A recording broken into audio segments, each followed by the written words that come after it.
오늘은 정말 중요한 이야기를 하나 드리려고 합니다. 지금 평생 모아온 그 소중한 집 한 채, 그리고 매달 받으시는 국민연금. 정말 안전하다고 생각하고 계신가요? 사실 지금 이 순간에도 대한민국 경제에는 빨간불이 켜져 있습니다. 환율이요, 1,500원을 넘어서는 순간, 여러분이 사시는 그 아파트 가격이 순식간에 떨어질 수 있어요. 더 놀라운 건 말이죠. 우리가 받을 국민연금이 지금 이 환율을 막는 데 쓰이고 있다는 겁니다. 오늘 딱 7분만 집중해 주세요. 이 상황을 모르고 계시면 손해보시고, 알고 계시면 여러분의 소중한 재산을 지킬 수 있습니다. 그럼 지금 바로 시작하겠습니다. 먼저 환율 이야기부터 해볼게요. 지금 환율이 얼마인지 아십니까? 1,480원을 넘어섰어요. 1,500원까지 이제 딱 20원 남았습니다. 아니, 환율이 오르면 뭐가 문제인데? 라고 생각하실 수 있죠. 문제가 커요. 엄청 큽니다. 환율이 오르면 우리가 먹는 밀가루, 고기, 식용유, 이런 것 값이 전부 올라요. 왜냐고요? 우리나라는 이런 걸 99% 수입하거든요. 그러면 물가가 오르죠. 물가가 오르면 한국은행이 뭘 합니까? 금리를 올립니다. 어쩔 수 없어요. 금리가 오르면 대출 받으신 분들, 한 달에 이자가 100만 원 나가던 게 갑자기 200만 원이 되는 겁니다. 은퇴하신 어르신들이 어떻게 이걸 버티겠어요? 결국은 집을 내놓게 됩니다. 그런데 너도 나도 집을 팔려고 하니까 집값은 뚝 떨어지는 거예요. 2008년 금융위기 때 기억나시죠? 그때 1억, 2억씩 손해보면서 집 팔던 분들 많으셨잖아요. 그 상황이 다시 올 수 있다는 겁니다. 그런데 어르신 여러분, 더 놀라운 사실이 있어요. 국가가 지금 이 환율을 뭘로 막고 있는지 아십니까? 놀라지 마세요.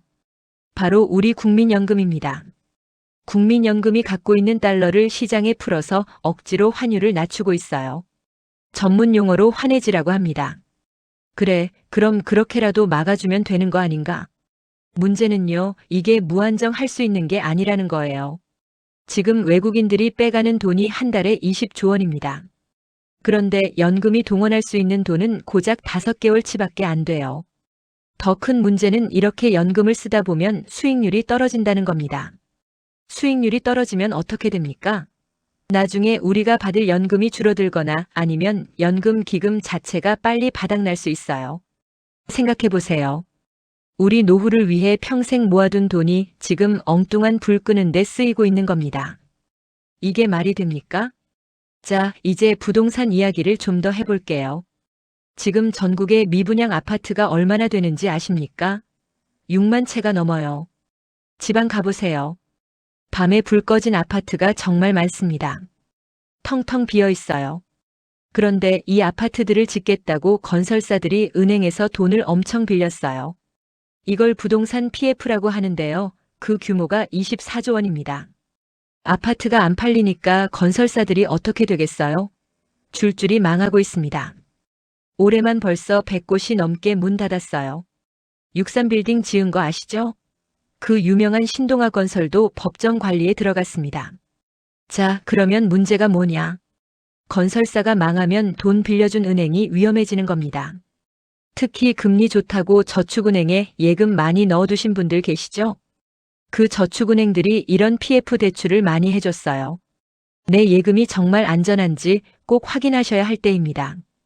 그나마 다행인 건요, 최근에 예금자 보호 한도가 올라갔어요.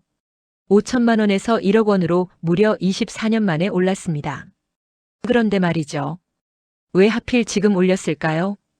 혹시 앞으로 은행권에 무슨 일이 생길까봐 미리 방어막을 쳐놓은 건 아닐까 하는 생각도 듭니다.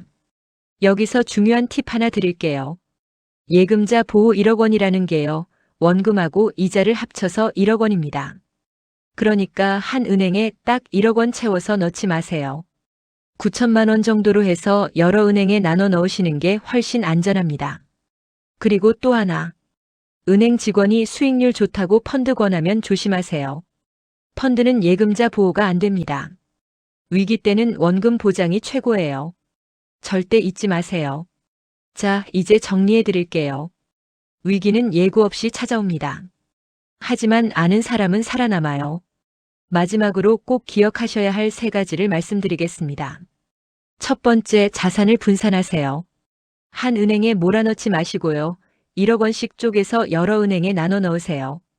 이게 기본입니다. 두 번째, 달러에 관심을 가지세요. 원화 가치가 떨어질 때 달러는 올라갑니다. 구명조끼 하나 입는다 생각하시고 자산의 일부는 달러로 보유하는 것도 좋은 방법이에요. 세 번째, 내 대출 금리를 확인하세요.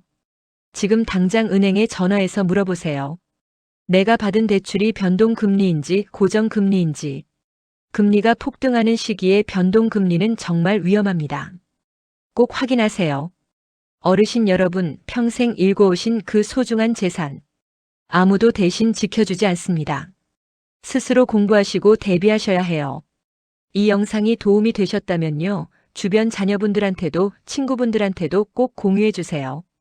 그게 모두가 함께 사는 길입니다. 구독과 좋아요는 저한테 정말 큰 힘이 됩니다. 오늘도 시청해 주셔서 감사합니다. 건강하세요.